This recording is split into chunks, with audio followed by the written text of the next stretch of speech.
We thought we were just getting our guns back. We didn't know we were starting a war nobody could win. You're watching Tales from the Block.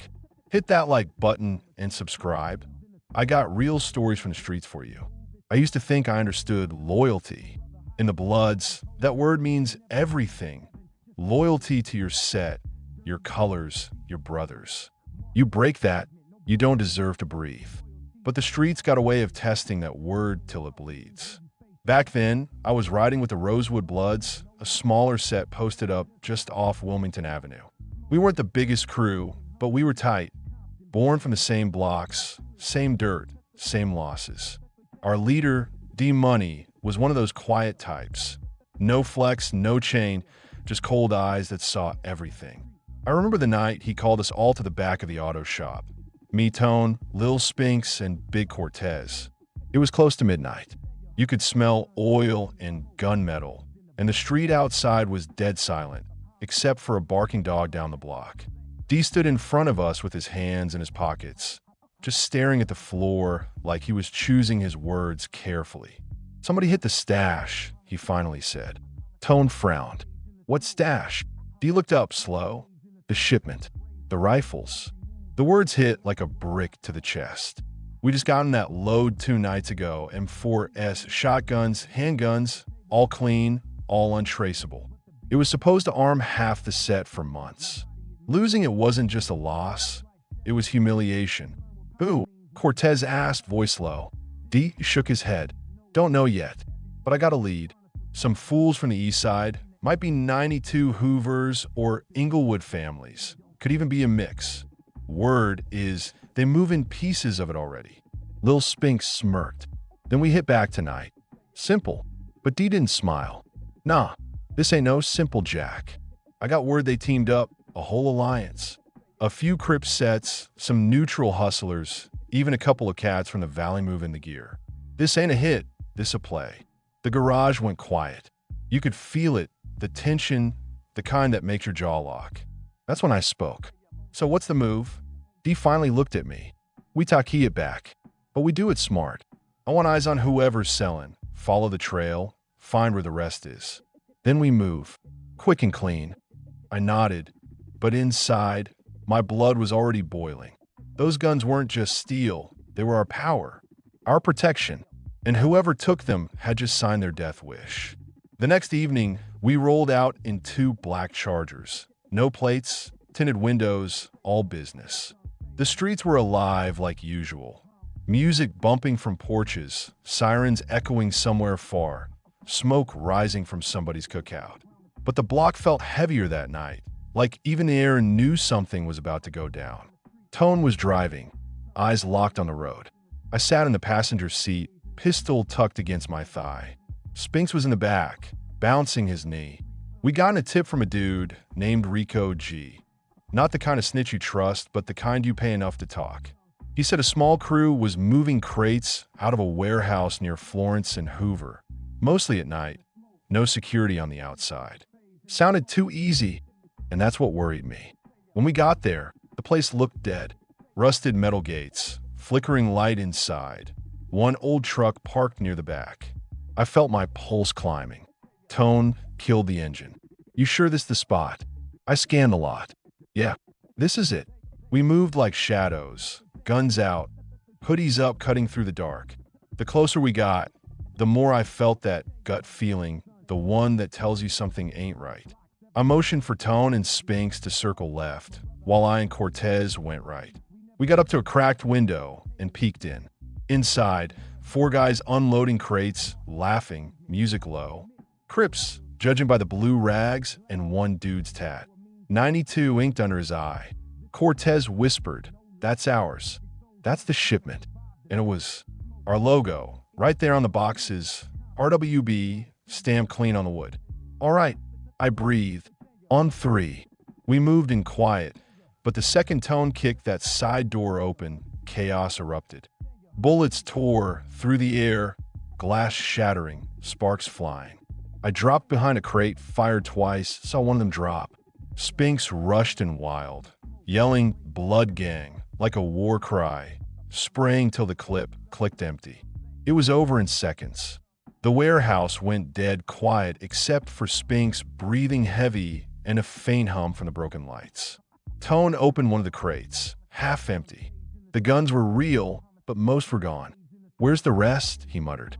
I looked at one of the dying Crips, crawled up against a wall, blood pooling under him. "Where'd you move the rest of it?" I asked. He laughed, a broken, wheezing sound. "Y'all late? Homie, the big dog's already got it." "Boo!" He grinned, blood on his teeth. "You about to find out." Then he went still. We hauled what was left, maybe a quarter of the shipment, and got out fast. By the time we hit the main road, cops were already swarming a few blocks over. We cut through alleys, engine roaring, lights off.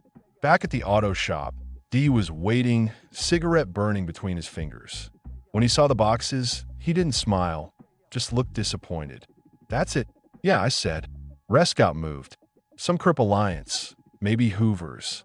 One of them said it's bigger than that, like multiple sets running together.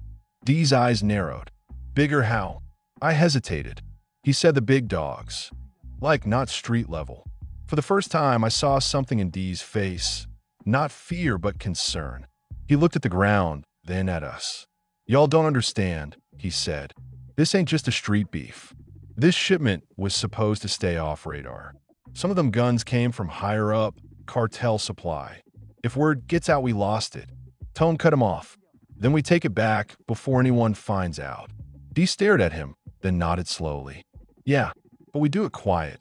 Nobody talks, not even to other sets." I caught a look from Spinks. He was still buzzing from the shootout. I knew that look. He wasn't going to stay quiet. The next day, things started moving too fast. Word spread anyway. Not about us losing the guns, but about us hitting a Crip stash spot. The streets talk faster than fire. Suddenly, everybody wanted to know who pulled the trigger. That night, while me and Tone were posted outside the liquor store, Spinks rolled up in his car. Music blasting, his chain shining like he was begging for attention. "Yo," he called out. "Y'all hear? They talking about a meet tomorrow. Alliance crews making moves together, trying to push us out the south side." Tone frowned. "Who told you that?" "Man, I got connects." "Yeah? You also got a death wish," I said. "Keep talking loud like that. You gonna end up in a trunk." He laughed. "Relax, bro. We got this. D's got a plan, right?" I didn't answer, because I wasn't sure D did. Later that night, D called me to meet him alone behind the shop. He was sitting on the hood of his car, quiet as always, smoke curling from his cigarette. "I know Spink's talking too much," he said before I could even open my mouth. "I can feel it." I nodded. "He's getting reckless." D's eye stayed on me. If he slips, it ain't just his life on the line. It's all of us. I need you to keep him close. And if he talks to the wrong people... He let the words hang. Didn't need to finish the sentence. I looked at him, trying to read if he really meant what I thought. "You want me to handle it?" He took a slow drag, exhaled. "I want you to protect the set. However you gotta do it." I nodded once, but inside my stomach turned. Spinks was like a little brother. Wild, dumb, but loyal in his own way. Killing him wasn't loyalty.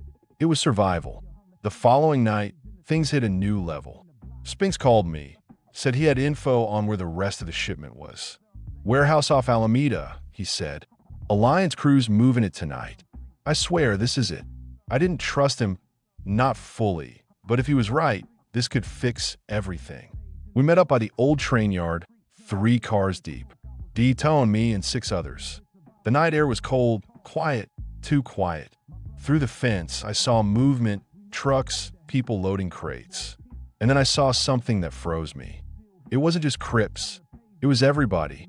Hoovers, East Coast Crips, even some Mexican sets working side by side. A full-blown alliance, all under one roof. Tone whispered, "This is suicide, bro." But D wasn't backing down. "We get what's ours. Hit fast, hit hard. Once we got the guns, we bounce." He gave the signal. We moved in, 10 deep, spread out across the lot. The first shots cracked like thunder. Everything turned chaos. Muzzle flashes lighting up the yard, trucks screeching, people running. I hit the ground behind a crate, fired back, saw 2 drop. Then, explosion. One of the trucks went up, flames lighting the whole yard. I could hear Tone yelling, Spinks laughing like a maniac, Dee shouting orders through the smoke. It felt like a war zone, and that's when I saw them. 3 black SUVs rolling in from the far gate, no tags, tinted windows. Men jumped out, not gang members but armed, tactical, moving clean. Military precision. I knew right then, this wasn't just street business anymore. Fall back. I yelled, but it was too late. Bullets ripped through the yard. People dropped left and right. I grabbed Spinks, pulled him behind cover. "Who the hell are they?" he shouted. I shook my head. Not cops, not street either. We made a break for it, running through smoke and chaos. I heard Tone screaming somewhere behind us, Dee yelling his name, then silence. We reached the fence, climbed over, dropped onto the alley.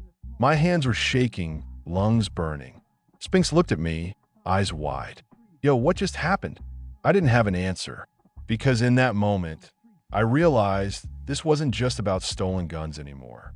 We just kicked open a door that led way deeper than the streets, and someone powerful was already on the other side. When you live this life long enough, you start to realize something. Bullets ain't the only thing that kill you.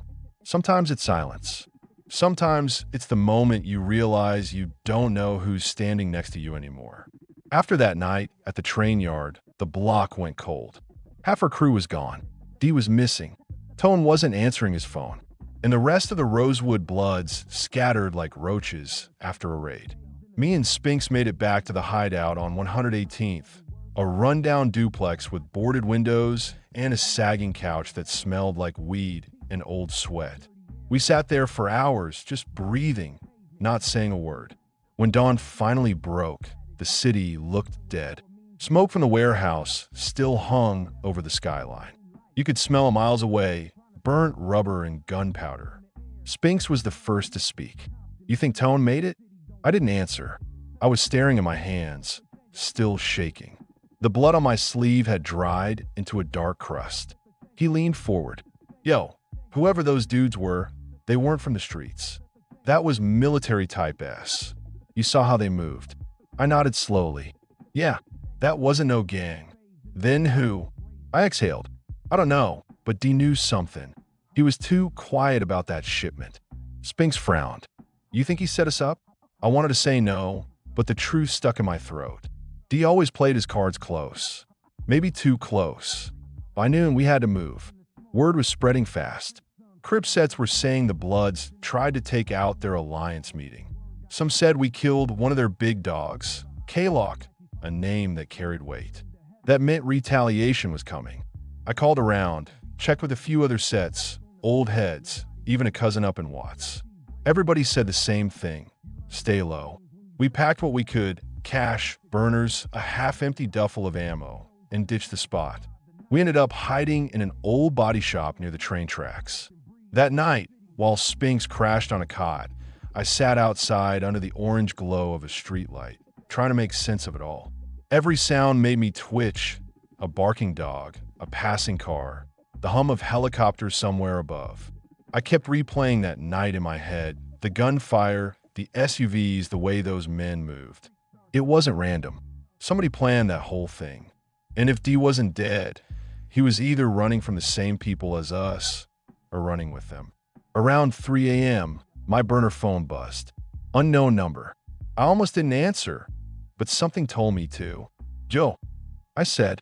A voice came through, calm, steady D's. "It's me." I froze. "Where the hell you been?" "Doesn't matter. You still with Spinks?" "Yeah." "Good. Don't move till I say so." "Dee, what's going on?" "Who hit us?" "Those wasn't no street dudes." Silence. I heard static, like wind rushing past a phone window. Then he said something that made my stomach drop. "They ain't cops. They work for Blaine." "Who the hell is Blaine?" "Cartel Connect. He runs supply through the city, guns, coke, whatever moves." "That shipment we lost? It wasn't just ours. It was his. And now he thinks we flipped it." I felt my pulse spike. "You mean to tell me we got the cartel on our ass?" "Yeah. And if we don't find those guns before he does, he's wiping out every blood set he thinks touched it." He paused. "Meet me at the canal under 120th. 1 hour." Don't bring nobody else. Then he hung up. I didn't tell Spinks the truth, just said D wanted to talk. He didn't trust it, but he followed anyway. When we got to the canal, the air was cold and still. A single streetlight flickered above the concrete ditch.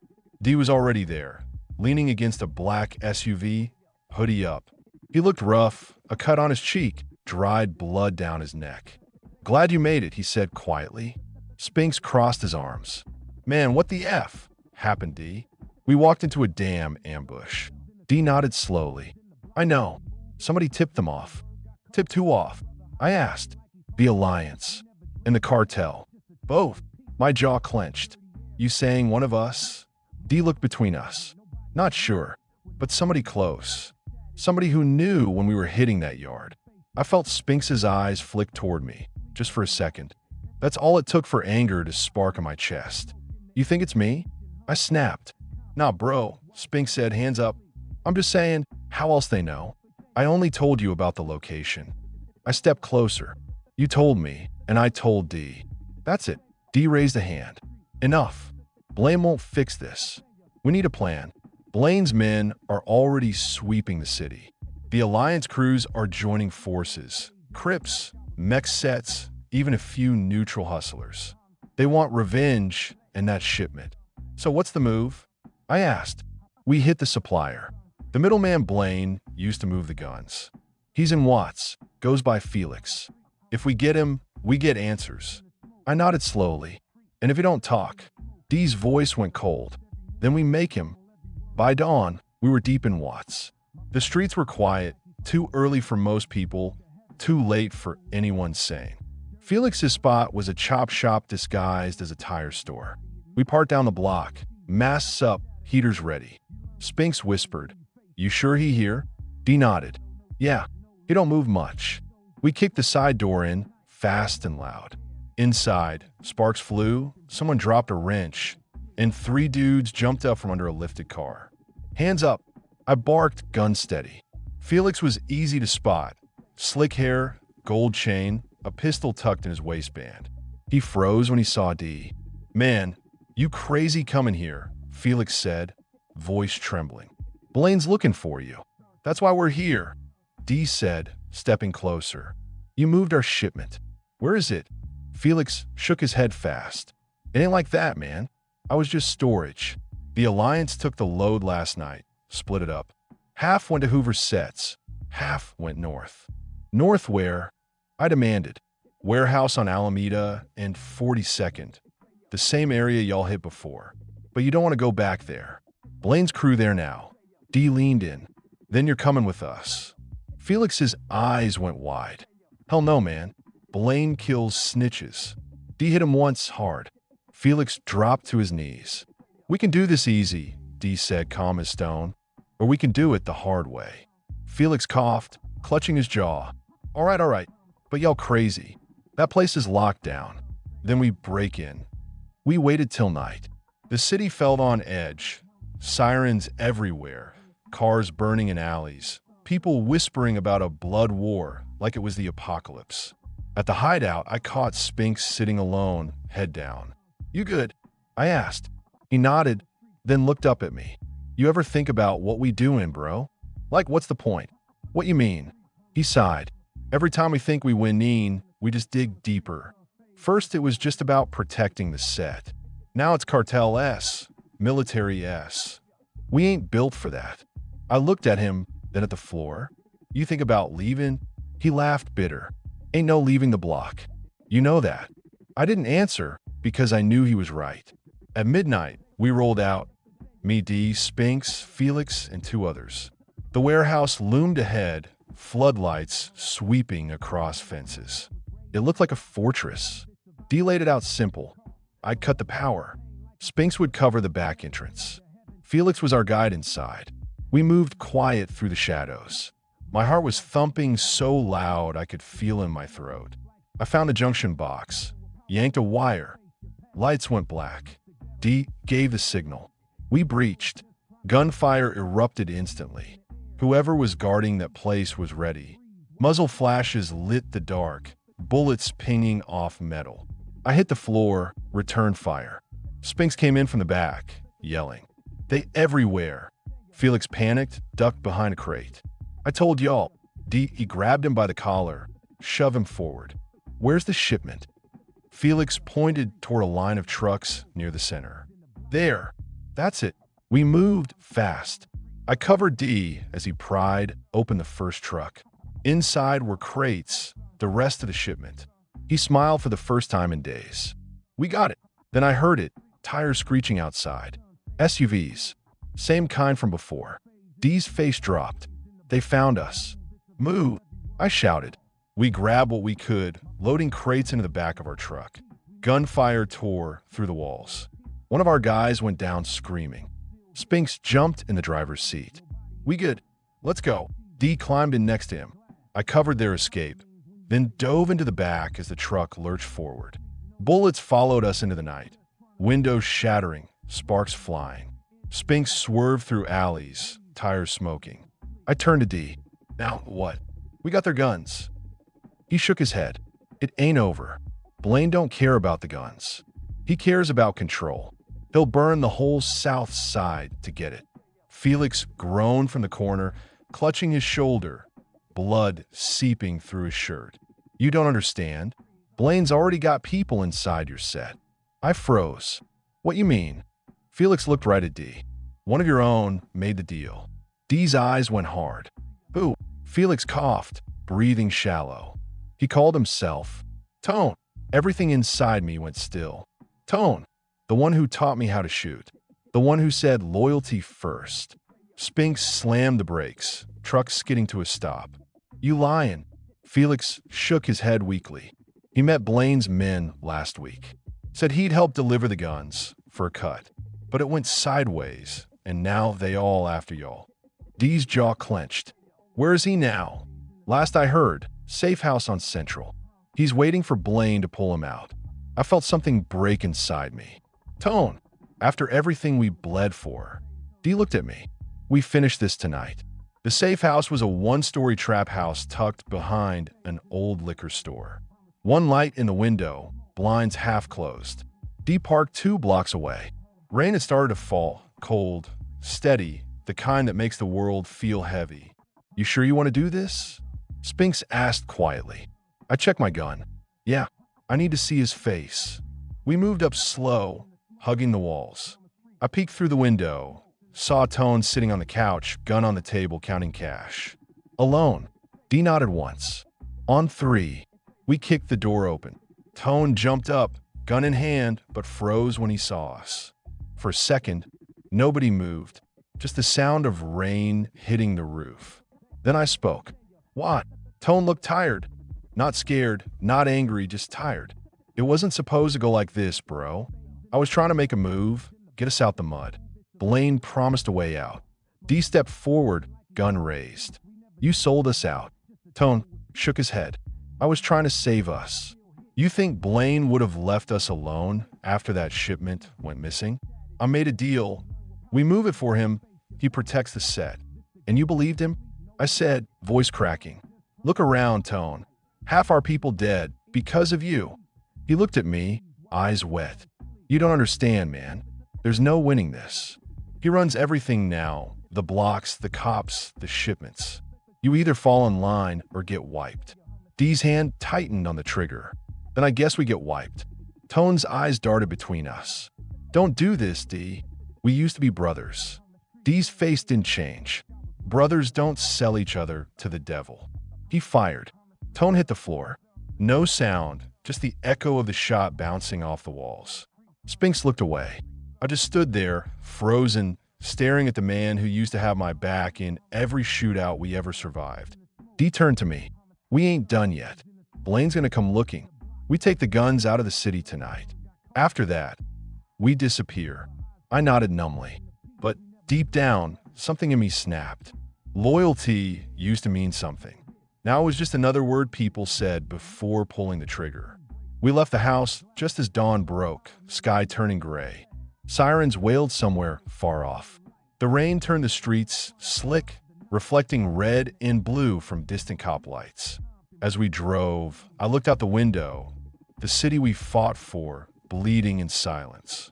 Spinks muttered, "Ain't no winning in this life, huh?" I didn't answer, because I was starting to realize something D never said out loud. We hadn't just started a war. We'd joined one that had been burning long before we even picked up a gun. And the worst part? We were too deep in it to ever get out. I remember the sound of the first explosion like it happened in slow motion. A deep rumble that shook the whole block, followed by glass shattering, car alarms screaming, dogs barking in the distance. The night sky turned orange, flames licking at the cracked windows of a liquor store we used to post up at every day. That's when I knew the war had already started. 2 nights after we hit that trap house and got the location of our stolen shipment, everything in South Central fell apart. The Crips weren't working alone. Turned out they'd teamed up with a bunch of smaller sets. Hoover, Eastside Hustlers, Rollin' 90s, all linked up like a damn army. We were outnumbered, outgunned, and outwatched. Every corner had eyes now. The Bloods had been fractured for years. Too many leaders trying to run their own blocks. Too many egos. But once word spread that the Alliance was making moves on our turf, everybody started showing up again. Cars with red rags hanging out the windows filled the streets. Old heads came back from hiding, youngsters too hungry for stripes to understand what kind of war we were walking into. I was sitting in the back of the warehouse, reloading mags with Jamal and Trell. The air smelled like oil, gunpowder, and sweat. "Yo," Trell said, checking his Glock. "They say the Alliance got 20 cars deep moving down Imperial right now. You think they coming this way?" I looked up from my rifle. If they smart, they won't. If they stupid, we gon' turn Imperial into a graveyard. Jamal laughed, but there was no humor in it. "Ain't nobody scared to die no more, bro. The streets done lost its mind." He was right. Everyone was chasing something. Revenge, power, or a name. Me? I just wanted to survive long enough to see the morning. We rolled out in 3 cars. An old red Chevy, a matte black Charger, and a stolen Escalade with bullet holes already in the door. We weren't heading straight for a fight. Not yet. The plan was to find whoever was holding our shipment before the Alliance could move it out the city. Word was they had it stashed in an abandoned motel near Florence. Neutral ground once, but not anymore. When we hit the block, it was quiet, too quiet. A half-burned mattress in the parking lot, flickering streetlights, shattered glass everywhere.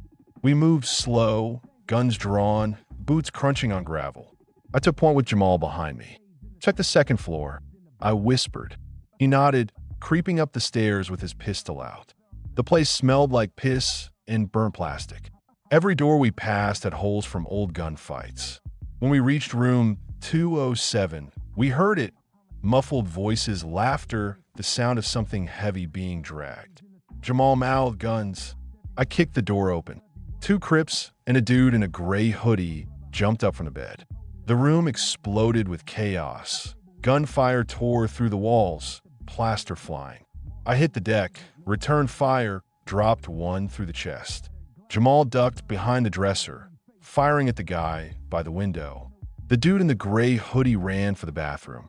I chased him. He slammed the door shut, but I kicked it off the hinges and pinned him against the wall. He had a burner in his hand, shaking, eyes wide. "Who you running with?" I barked, pressing my pistol to his forehead. I ain't in no set, man.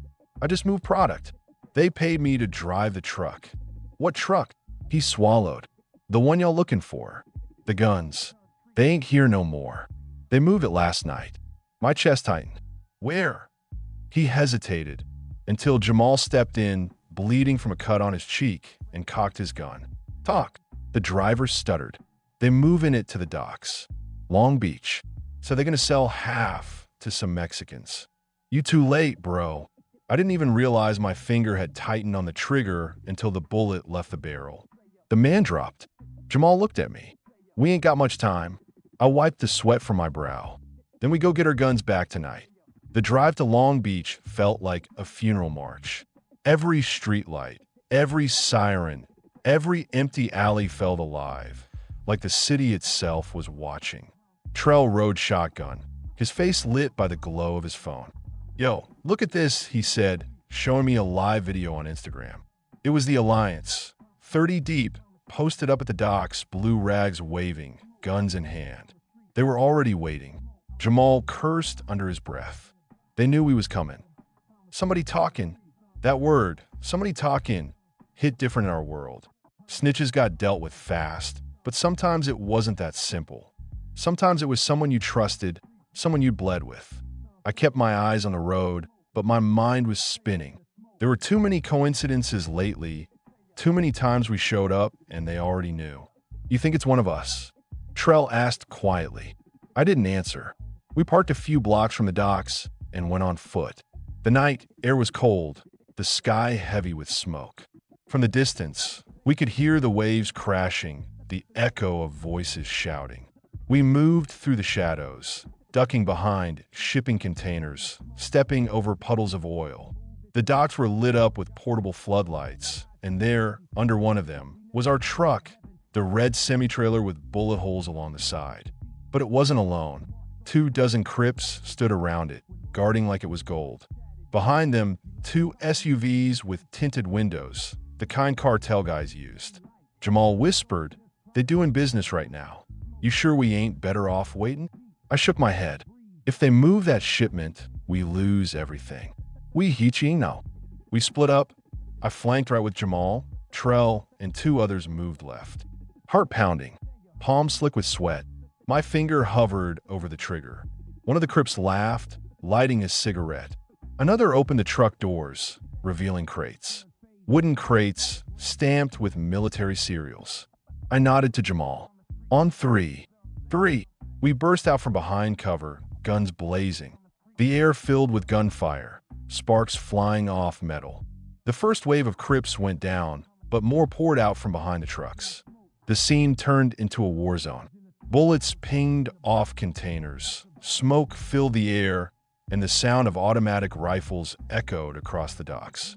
I dropped behind a forklift, changing mags, yelling orders. Push left. Don't let them box us in. A round grazed my shoulder. Pain shot through me like fire. I hit the ground, biting back a scream. Jamal dragged me behind cover. You good? Just keep shooting, bro. He popped up, laid down fire. One of our guys took a hit and went limp beside us. Trell was on the far side, yelling something I couldn't hear. And then headlights. 3 black SUVs screeched in from the street, doors flying open. More shooters, not Crips, not Bloods, but cartel men, masked holding M4S. They started unloading on everybody.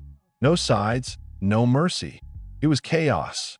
Crips and Bloods both hit the ground, trying to find cover. Jamal looked at me. They trying to clean house. He was right. The cartel didn't care who won. They just wanted the product and no witnesses.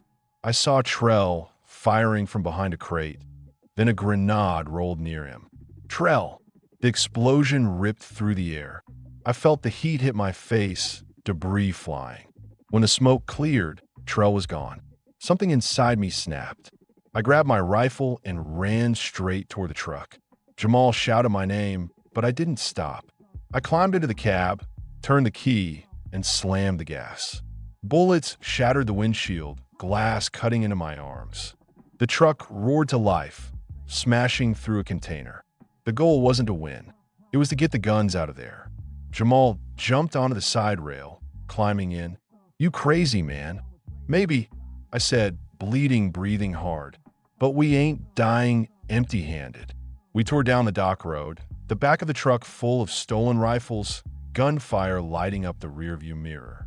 Crips, cartel, and even cops now, all chasing us through the night. The truck fishtailed, sparks flying from the rims. Helicopters above, sirens behind. Jamal looked back. We ain't gonna outrun all this, bro. I gritted my teeth. We don't need to. We just need to disappear. I turned the wheel hard, crashing through a chain-link fence, down a dirt path that led toward the canal. The truck smashed into the water with a deafening crash. The cab flooding instantly. Jamal screamed, "You trying to kill us?" "Trust me," I shouted, breaking the windshield with the butt of my rifle. We crawled out, water up to our chests, floating boxes of guns around us. The current carried us downstream, Away from the gunfire, the lights, the madness. When we finally climbed out on the other side, soaked and gasping, the world was silent again, except for the distant echo of sirens. Jamal lay on the ground, coughing. We lost Trell. We lost half the crew. We lost the city, bro. I looked out toward the horizon, where the glow of the burning docks lit the sky. No, I said quietly. We didn't lose it. They just declared it. Jamal frowned. Declared what? The war. That night, I walked home through the back streets, blood drying on my shirt, head spinning from everything we'd lost. The city looked different now, emptier, darker. Every flickering streetlight felt like an omen. Every face I passed could have been an enemy. I used to think there was a code on the block, that loyalty meant something. But after what happened at those docks, I knew better. Loyalty dies the second the bullets start flying. Still, part of me couldn't shake one question. How did the Alliance know we were coming? Someone had tipped them off. And if that someone was from my own set, then this war wasn't just against the Alliance anymore. It was against a ghost hiding in our own ranks. I promised myself one thing as I stared up at the smoky sky. Before this was over, I'd find out who sold us out and bury them myself. They say vengeance is a slow burn. I always thought that was a lie. That fire moved faster than a man could plan. But revenge has seasons, and once you plant the seed, it grows roots deep enough to crack concrete. By the time Act 4 started for us, every breath I took tasted like ash. The city had become a carcass.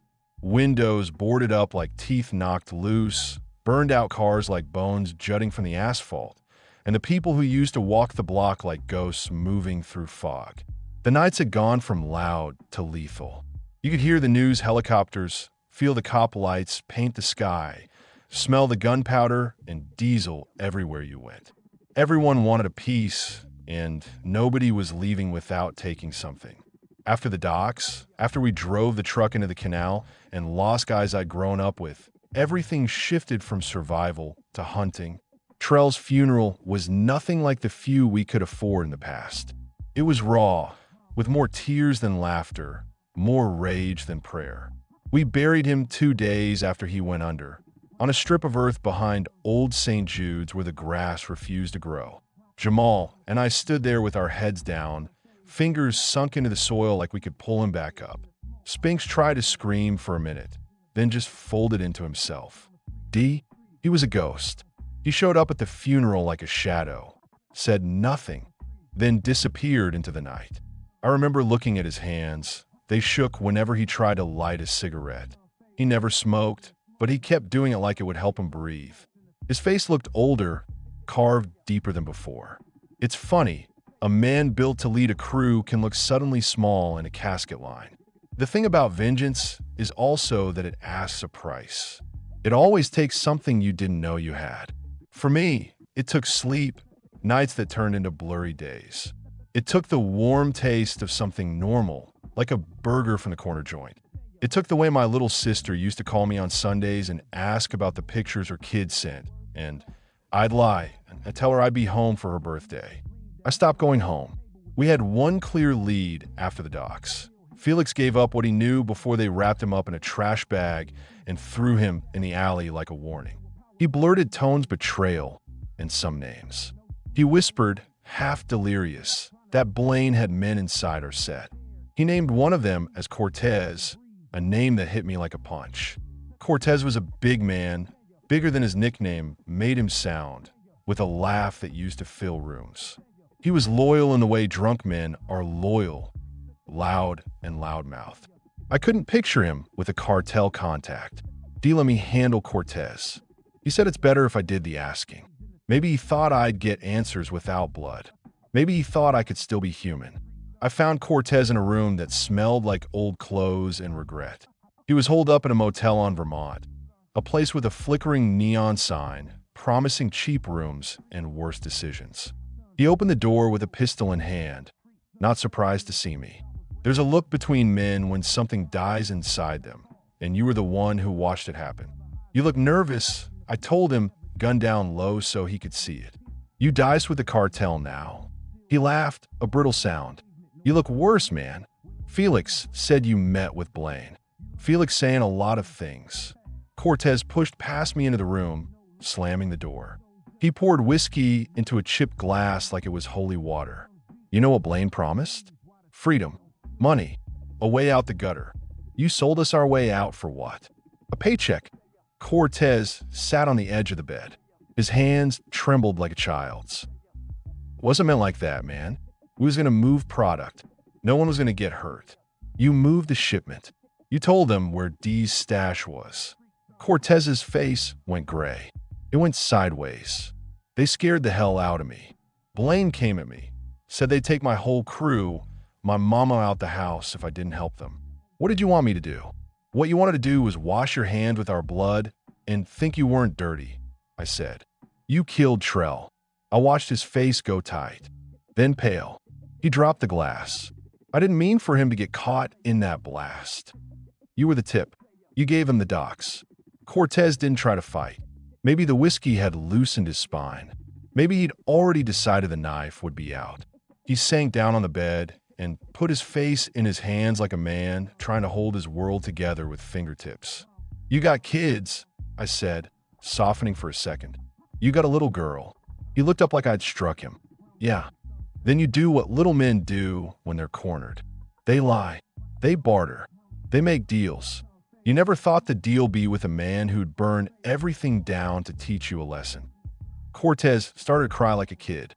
That sound, big, brutal, unexpected, made something inside me unlatch. For a second, I pictured his little girl, the way she'd run to him when he walked through the door, the way he'd toss a ball. My gun hand shook. Who else? I asked. Cortez swallowed. Tone. He was scared. Said Blaine had a way out. I didn't know they'd bring in those SUVs, man. I didn't know. You didn't know became the chorus of the block, said by men who later said, I didn't know, as their fingerprints melted into other people's blood. I could have walked out and left him shaking on that bed, a traitor wrapped in cheap motel sheets. I could have delivered him to Dee and let him do what leaders do, make an example. But revenge is not always a clean scalpel. Sometimes it's a jagged blade that cuts who you are as much as who you're looking at. Instead, I took his phone. I slid my thumb through his messages, reading cigarette smoke text lines, meetings, coordinates, names, a list of runners and middlemen. There were photos of SUVs, Blaine's men in tactical gear. Cortez had been more involved than he'd admitted. You're going to turn me in? He whispered. You're going to help us, I said. You're going to tell Dee everything. And you're going to meet me when I say. If you move, we'll find a girl. If you help, maybe you live. His eyes darted to mine, hungry for a way out, and he nodded. All right. That night we started pulling threads. A map of meetings appeared like a spider's web. Names connected to addresses. Addresses tied to properties controlled by the cartel or their local pawns. Every place felt like a potential funeral, but every place was necessary if we wanted answers. We were not just hunting guns anymore. We were hunting the people who wanted to turn our block into a market for other people's wars. The plan we stitched together wasn't pretty. It took men, and men these days were a rare currency. Tone was dead, buried with a rope around his name. But his phone still held something, a message thread with an unknown number that came through late the week before he died. It was instructing him, confirming pickup times, telling him where to park the truck. Someone on the inside had been controlling the whole move like a chess master. The blank number finally mapped to a shell company, a front for Blaine's logistics. We had to go to the source. We moved slow like a snake. Dee wanted the head of the snake, Blaine himself. But crossing to cartel bosses is like stepping into quicksand. You sink fast, and the line between hunter and hunted blurs. We needed leverage, a way to pull Blaine into a corner he could not buy his way out of. That leverage came in the shape of a woman. Her name was Marisol, and she worked as a bookkeeper for one of the small companies tied to Blaine's logistics. She was the type who kept ledgers like prayer books, everything in its place, sums that made sense even on paper piles. We found her at a Spanish bakery off Long Beach Boulevard, frosting on her fingers and a tired ring under her eyes. Cortez knew her a little, paid off her cousin for some favors. The thing about leverage is that you trade one life against another until you can't see straight. I told Marisol to meet me after hours. I left the pistol in the glove compartment for once, trying a softer tone, because sometimes softness can still be a weapon. "You know why I brought you here?" I said when we sat across from each other in a diner, the neon humming like a prayer. She fiddled with a napkin. "Your blood. That's not the point." I slid a photo of a ledger across the table. Bank transfers, coded entries, numbers that march like soldiers. "This is your company's financials. You got Blaine's money passing through for shipment logistics. You keep records." Her fingers trembled. "If I speak, you get out," I said bluntly. "We get you the witness protection bit, get you on a plane, make you disappear. Or you go home and pretend the night never happened and hope you never get on Blaine's radar." She laughed, a small, bitter sound. "You think Blaine lets people go that easily?" "Sometimes he does if it's cleaner." I leaned in. "Tell me what you know. Who organizes the pickups? Where does he keep the manifests? Who else on the payroll is a rat?" Marisol chewed on her bottom lip. "He keeps manifests at an office along Harbor Street. Locked. He sends runners from a depot by the port. But the main man? He signs off through a shell called Marquez Logistics. The owner is a front, a paperman. But the signatures, they come from a place he calls the farm." "The farm," I repeated. She nodded. "A warehouse out past San Pedro. Heavy security. They fly in containers, sort through shipments, and then they send them out under our cover. Blaine doesn't touch the street. He pulls strings. He's insulated." You could see the gears in my head locking into place. A farm and a base, a place you could watch. It meant a chance to find the men who pulled the wires. "Do you want a Blaine?" I wanted the men who signed the sheets. We both wanted someone to look at and feel like it was over. So we made a plan that mixed stupidity and brilliance the way only desperate men can. We would hit the farm at dawn, when shifts changed and guards were fuzzy from night and caffeine. Cortez and a few of our men would stage a false run, a dummy attack on a front property to draw attention. Meanwhile, Dee and a small crew, with Marisol's help, would slip inside through a blind spot in the camera she provided. I would take a separate team to the logistics office to snatch manifests and hopefully find a name that led to Blaine. On paper, it sounded like a movie, two teams converging like a blade folding into its handle. In the streets, it sounded like suicide. At 4 o'clock, fog hugged the ground as we rolled up to the industrial estate that houses the farm. There was a smell of salt and iron, the ocean close enough to taste. Cortez's hands were steady for once. We parked our trucks a mile away, walked through scrub brush, and kept to the shadows like animals. Marisol had given us a window. The east gate had a maintenance hatch, seldom used during shift change. We crawled through a chain-link gap, scaled the wall, and dropped inside the compound. The farm was enormous. Rows of shipping containers stacked like teeth, forklifts like insects, men moving with a tired precision. A neon sign blinked above the main office, Marquez Logistics. We split. Dee went with a team toward the loading bays. I took Jamal and Spinks toward the admin office. Every step felt heavy, like walking through syrup. My heart hammered so loud, I kept thinking they could hear it through concrete. Inside the admin building, it was sterile. Fluorescent lights buzzing, coffee cups with fingerprints at every desk. The manifest room was locked. Marisol had given us a passcode. Unlocking doors is always a small thrill. The file cabinets open like mouths. I rifled through binders, scanning names, codes, transactions. Everything ran through the same handwriting.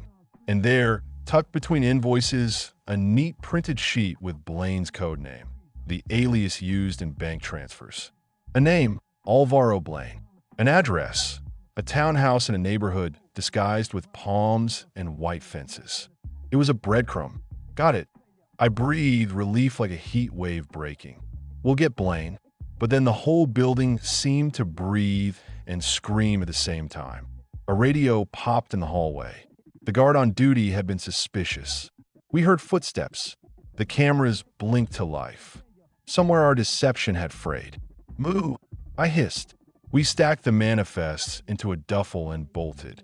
On the roof we met D and half our crew, faces tight, weapons raised. They had control over another entrance. The plan had worked until it didn't. We saddled up and ran for the trucks, but alarms yelped across the compound like banshees. They came fast. Blaine sent men, masked, tactical, and angry. They moved like trained dogs, swallowing the compound. Gunfire cracked. Men fell. Cortez got hit in the leg. He sat on the ground, staring at his blood like it was a stranger. Spinks dove behind a stack of pallets, face ashen. D shouted for a retreat. We ran like cornered animals, bullets whistling past. Our trucks were across the lot, and I could see the exit like a sliver of salvation. But then a cargo loader, a massive machine, slammed between us and the gate, a wall erected by people who thought faster than us. The farm was on fire with noise. I found myself in an alley between containers, bleeding from a graze on my temple. And there he was, a man with a suit that was too clean for the docks, sunglasses even though it was gray, and an air of calm like a storm before lightning. He stepped out like he owned the concrete. "You're persistent," he said to D, who stood with his gun low but steady. Polite menace. It's impressive for a set of kids. D's jaw tightened. "You got my shipment." "We have business arrangements," the man said. "Property doesn't decide allegiances. Men do." "You and your men killed our people," D said. "You burned our block." The man shrugged. "Collateral." I felt my stomach twist. There are words worse than collateral when the collateral is your brother's. I moved like something in me had a map, and it needed to follow the red lines to the end. We were in a fist fight with a system that answered in coins and contracts, and our bones were the toll. The man, Blaine, smiled like a man who'd rehearsed this moment. "You could swallow your fall," he said, "or you could end it here and save yourselves future pain." D stepped forward. "We ain't folding." Blaine cocked his head, a predatory animal enjoying itself. He lifted a phone. "Men, take them." That was the last thing I remember before everything got very loud and very dark. Gunfire erupted, screams mixed with metal, and for a moment I thought I might not make it. My world reduced to the smell of cordite and the light of tracer rounds like angry constellations. We fought like trapped animals.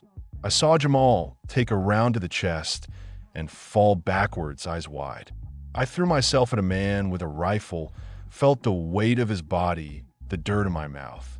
Spinks crawled, dragging a bleeding Cortez. D shot like a man possessed, each round a prayer and a repentance.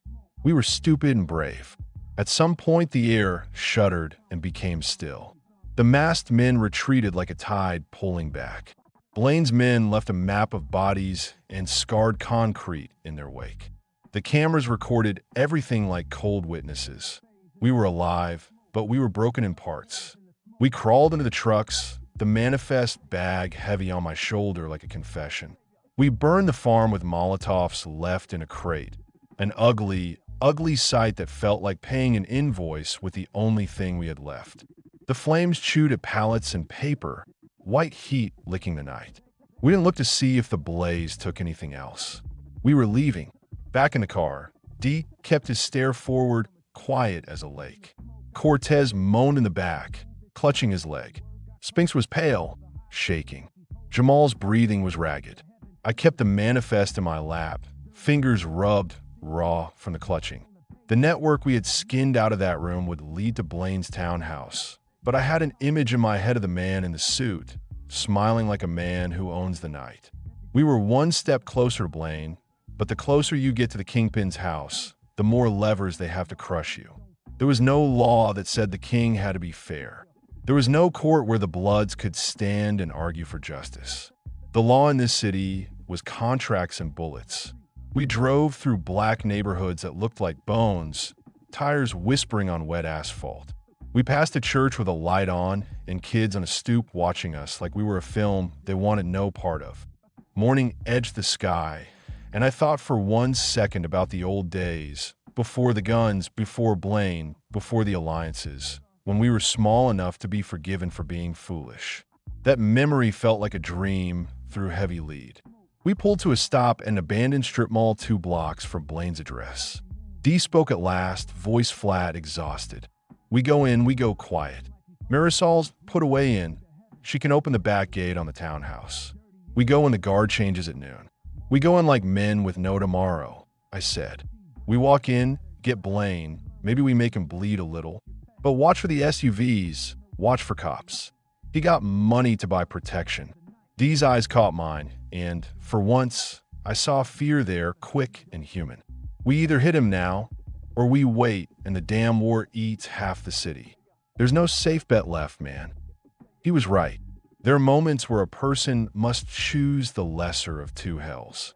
We chose to strike and possibly die with a shot to our name, or wait and let the world eat our people slow. We planned one more time, tailored to the minute, memorized like a prayer. Marisol's intel said Blaine's driver takes a lunch break at 12:30 and the house would be light on muscle. The guard post on the east side had a routine, same cigarette, same boredom.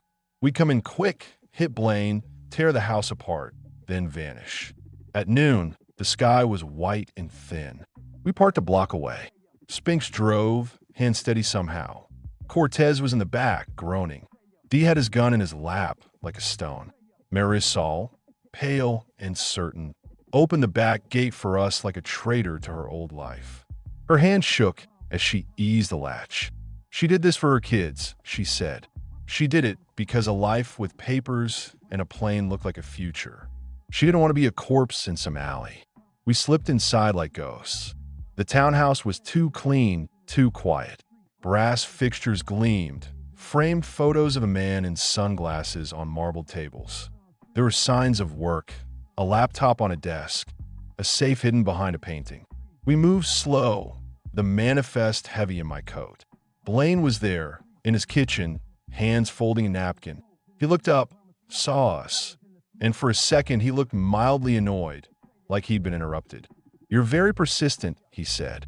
"You ruined my morning." "We're here for you," Dee said. He smiled slow. "Do you know how many men you've crossed? Your name is small. You are ants in a bowl of boiling oil." Dee's hand twitched. He was close enough to grab Blaine's throat.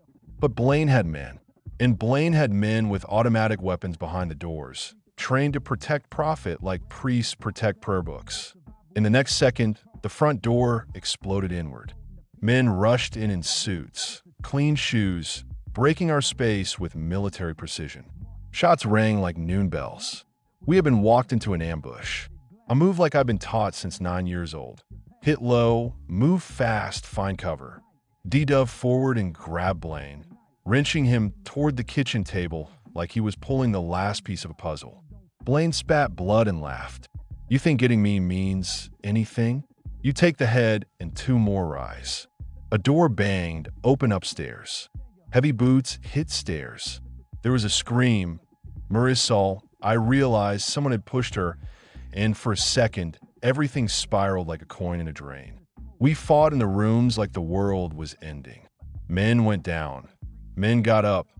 Blood traced the corners of rugs like a map of bad decisions. Eventually, someone pulled a grenade, either one of ours or theirs, and the shockwave flipped the dining table and sent our hearing into a fog for a beat. I don't remember if I shot Blaine or if he fell, because Dee put a bullet in him. I remember seeing his sunglasses crack, his perfect suit riven by red. I remember him looking at me with the expression of a man at a mirror who finally sees his own ugliness reflected and is surprised. "Finish him," Dee said low. Blaine smiled, a thin, terrible thing. "You don't win by killing me," he said. He coughed. "You win by surviving me." And then something I never thought I'd see happened. Outside, bright and sudden, a column of black SUVs rolled up, and uniformed officers with badges and a dozen federal team patches poured out. They did not aim at us.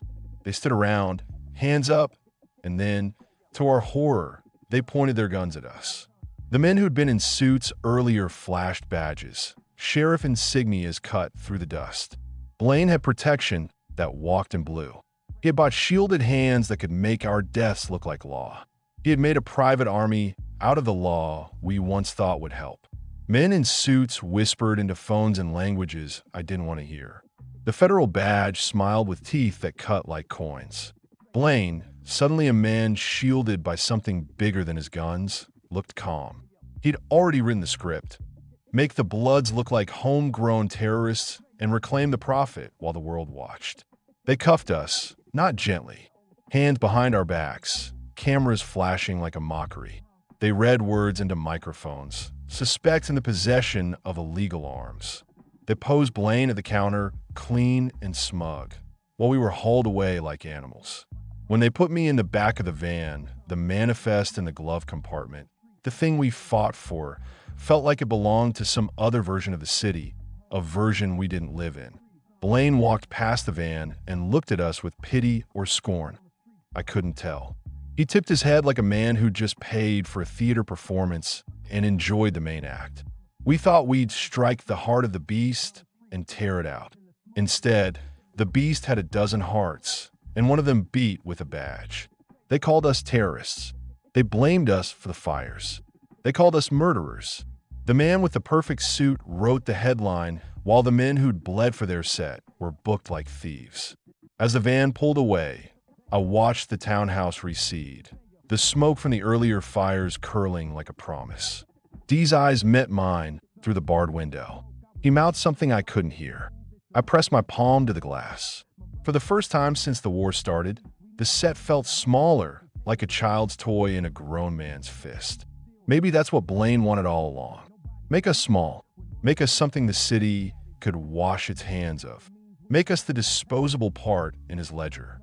They took us to a holding tank that smelled like bleach and old coffee. Cortez moaned on the floor. A federal agent thumbed his cuff marks like they were buttons on a jacket he loved. Spinks sat with his head between his knees, rocking like a child who'd lost his lullaby.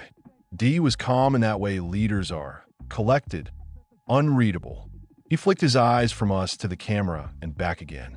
A man in a suit sat across from me in the interrogation room. He had the kind of voice they pick when they make a movie about interrogations. Smooth, syrupy, and too polite. He introduced himself with a name that meant nothing to me, then told me how everything looked on paper: illegal arms trafficking, conspiracy, domestic terrorism. He spoke of evidence we didn't see and witnesses that never spoke. Then he smiled at the camera. You did this to yourselves, he said, but you also made choices. I wanted to tell him we'd been fighting the wrong war. I wanted to tell him that Blaine sold us out the way men sell meat. I wanted to tell him that if he held up a ledger to the light, he'd see that his name was next to Blaine's in a line that added up to more than bullets. But I was quiet. The words would have done no good. Instead, I watched the man with the suit walk past the window back to his desk, and in his pocket, I could see a glint. Not a badge, but a ring with a crest that looked familiar. It was the same crest as on the black SUVs. It was the kind of crest that meant the difference between being hunted and being untouchable. They put us in separate cells. The clang of the door closing sounded like the final chord in a funeral song. As the light dimmed and the city throbbed with sirens outside, I realized one thing as clear as bone. Blaine had more than money. He had friends with badges. He had a way to make the violence look like a problem the city could vote to punish while the real crime stayed in shadows. But one thing he didn't have was our willingness to disappear without a fight. They could lock us up, call us monsters, send us papers with case numbers, throw dust on our names. But there were people in our set who still had unburned anger, people who still had friends on the outside willing to go sideways for us. There were also lies in the manifest that could burn down the right houses if they ever reached the light. From behind the cold metal bars, I looked out at the alley and the sky bled into gray. Dee's face appeared in my mind, so steady and so tired. Spinks's laugh echoed like a cassette tape on rewind. Jamal's last breath replayed in my head like a radio static. They'd taken the manifest, or they'd taken us, or they'd taken both. But the war wasn't over. War is hard to stop, It's like a wound that keeps bleeding itself into the sheets. If Blaine had one victory that night, he also left a thread loose. The streets spin in cycles, and sometimes the smallest pull will unravel the whole rope. As the cell's light flickered and my phone, confiscated, went dark, I promised myself I would not sit here while Blaine rearranged the world. I would not be a headline with a number after my name. I would find a way to come back and finish what we started. Whether that meant walking free or walking out in chains down a courthouse step, it didn't matter. The war had a new battlefield, and now the city, with its palm judges and paid officers, had to account for what it had wrought. I lay down on the cold concrete, eyes on the ceiling, feeling the weight of what we'd done and what we'd failed to do. Tonal echoes of gunfire still rang in my ears. The manifest, the thing Blaine wanted buried, was in the hands of men who counted in suits and badges. But manifests burn and records are crossed out. The real danger was what sat behind those documents. Names, friends, the people who would sell us out for a monthly check. I tasted iron in my mouth and closed my eyes. I thought of the whisper of a man I used to be, laughing on a stoop with a drink in his hand, watching the block like it was his kingdom.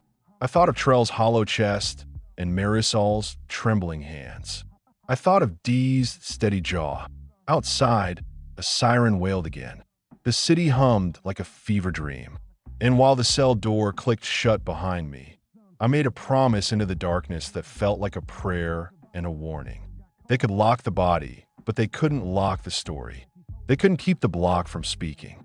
And when the block speaks, men listen and men act.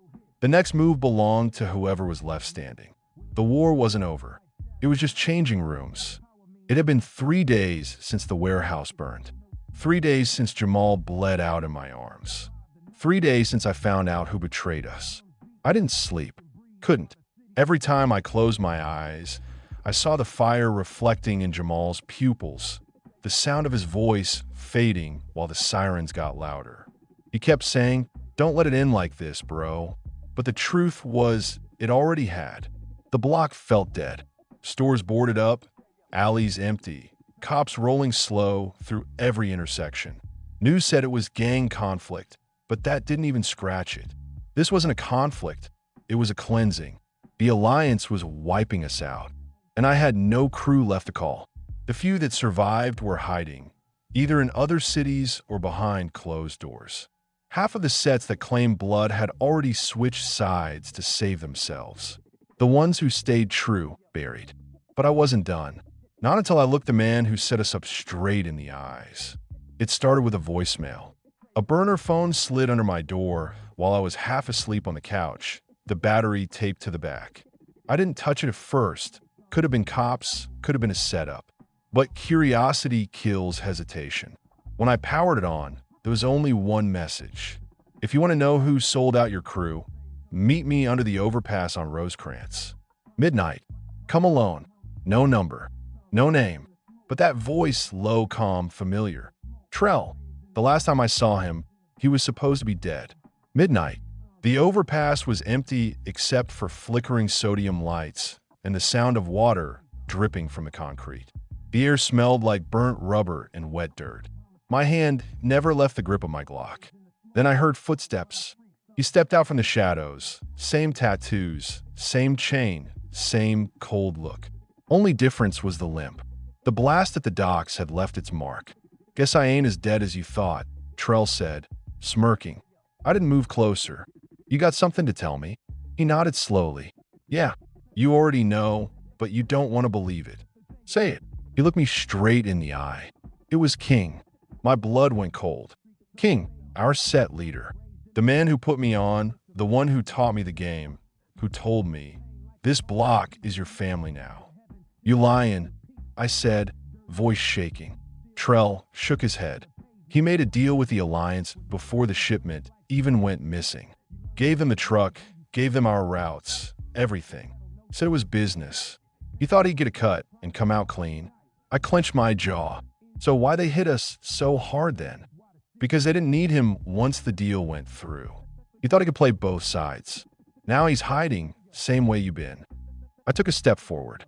Where? Trell sighed. You sure you want to do this, bro? After what we've seen. After Jamal. I cut him off. Where? He looked away, then pointed toward the east.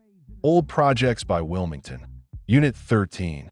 He posted there with a few guards. But listen, if you go, it ain't just him. You got alliances now. Mexicans. Hustlers. Even some of our own that flipped. You walk in there, you ain't coming back out. I checked my mag, slid it back into the Glock. Then I ain't walking out alone. Trell sighed. That's what I was afraid you'd say. He tossed me a keychain, one single key, with a red bandana tied to it. What's this? Garage by Florence. Still got one car that runs. You'll need it. He turned to leave. Trell, I called after him. Why tell me now? He didn't look back. 'Cause I owe Jamal that much. The garage was dark, dust thick on the air. When I flipped the light, there she was, a red 96 Impala, paint dull but body clean. Inside the glove box, a duffel bag. When I unzipped it, I saw a small army's worth of heat. 2 Glocks, an AR-15 for extra mags, and a bulletproof vest. Guess Trell really meant it. As I loaded up, I thought about the past, the first time I ever met King. I was 16, half-starved, running from some Crips after tagging the wrong wall. He pulled up, told me to get in, handed me a cheeseburger and a gun like they were equal parts of the same meal. Said, ain't nobody gone feed you but your family. And this block? This your family now. And I believed him. Every crime, every fight, every drop of blood, I did it for him. And now, that same man sold us all for a few boxes of rifles and a handshake with the enemy. If that was family, then family don't mean a damn thing anymore. It was almost 3 a.m. when I pulled up to Wilmington. The projects looked like ghosts. Half of them burned, others covered in graffiti. In the distance, a siren echoed. I parked a block away and moved through the shadows, AR slung tight, heart steady. Unit 13 sat on the far end. 2 guards outside, smoking. I took a deep breath. Then I moved. The first one never saw it coming. One clean shot to the neck, the other tried to reach for his piece, but I was already on him. The gunfire cracked through the air, echoing off the walls. I dragged both bodies into the alley and slipped inside through the back door. The hallway was quiet, just the hum of a flickering light. Voices came from upstairs, laughter, bottles clinking, music low. I moved slow, step by step. The smell of weed and sweat thick in the air. King's voice carried down the hall. I hadn't heard in weeks, but I'd know it anywhere. That deep, calm tone like he owned the whole world. You tell them I ain't paying till the next drop, he was saying. They lucky I'm still keeping this side of town under control. I stepped around the corner, gun raised. Control, huh? I said. The room went silent. King turned, surprised, then smiled. That same fatherly grin he always wore before something bad. Damn, he said. Didn't think you was still breathing, lil homie. My chest tightened. You made sure of that. He stood, spreading his hands like he was innocent. What you think this is, huh? I did what I had to do. You think the streets care about loyalty? About what color you bang? Nah, it's all about survival. I made a deal so we could keep a piece of the game. But y'all had to go mess it up. I stepped closer, gun never shaking. You set us up to die. Nah, he said quietly. Y'all just weren't smart enough to stay alive. The men around him started moving, reaching for guns. Don't, I warned. This between me and him. King smirked. You gone shoot me in front of my own people? I aimed right at his chest. Ain't your people no more? He laughed, but there was no fear. You think killing me changes anything? The Alliance runs this city now. Bloods are history. You take me out, they'll take you next. Maybe, I said, but at least they'll know somebody didn't fold. His smile faded. Then do it. The room was silent. My finger tightened on the trigger. Every memory, every lie, every body, every betrayal flashed through me. And then I pulled it. The shot echoed through the room, through the halls, through my bones. King fell back into the couch, eyes wide, chest bleeding out. His mouth moved like he wanted to say something. Maybe forgive me, maybe you were right, but I didn't care anymore. The others backed up, hands raised. You didn't see nothing, I told them. Walk away. And they did. I stood over King's body, breathing hard. For the first time in years, the block was quiet inside my head. But peace don't last in our world. I heard the screech of tires outside. More cars pulling up. Alliance soldiers. They must have heard the gunfire. I grabbed what I could and ran. Bullets tore through the walls as I hit the stairwell, sparks flying off metal. I returned fire, dropping two before sliding behind pillar. My heart was pounding so loud I couldn't hear the shots anymore, just the rhythm like a drum in my chest. I reached the back exit, but the alley was already full. Blue rags, headlights, rifles. No way out. They opened fire first. I dove behind a dumpster, rounds bouncing off concrete. One grazed my leg, another shattered a bottle beside my head. I peeked out, saw at least 10 of them spreading out. I was running out of ammo fast. For a moment, I thought about Jamal, about how he used to say, "We all think we soldiers till we realize we fighting ghosts." Maybe he was right. Maybe we'd all been ghosts this whole time, chasing loyalty that never existed. I popped out from cover and fired the last burst from the AR, hitting 3 before the mag clicked empty. Then I pulled both Glocks and kept firing, even as they closed in. One of them got close. I tackled him, slammed him against the wall, grabbed his rifle, and swung it like a bat. Another came up behind me. I turned, fired point blank. My shoulder burned, my leg screamed, but I kept moving. The air was thick with gunpowder and blood. Sirens again, closer this time. The whole alley was a blur of smoke and blue lights. I backed toward the Impala, dragging myself across the pavement. When I got inside, I could barely breathe. I hit the gas anyway, tires squealing, engine roaring. Behind me, the block lit up in red and blue flashes. Police and Crips both chasing, no difference between the two anymore. The Impala flew through intersections, sparks flying as I scraped curbs. My vision blurred, the city lights bleeding into streaks. I could feel myself fading, but I kept one hand on the wheel, one on the pistol. If I was going out, I was taking the city's ghost with me. I don't remember crashing, just the sound of metal screaming, glass exploding, then silence. When I opened my eyes, I was still alive. Barely. The car was upside down, smoke pouring from the hood. My arm was cut open, blood dripping onto the roof. Outside, I could hear voices, sirens, footsteps, radios. Suspects down. Move in. I tried to crawl, but the world tilted. My body didn't want to move anymore. Through the shattered window, I saw the sun rise, orange and gold over the ruined skyline. The first light in days. And for the first time since it all started, I felt something like peace. Maybe this was it. Maybe this was the price we all had to pay for chasing loyalty in a world that never gave a damn back.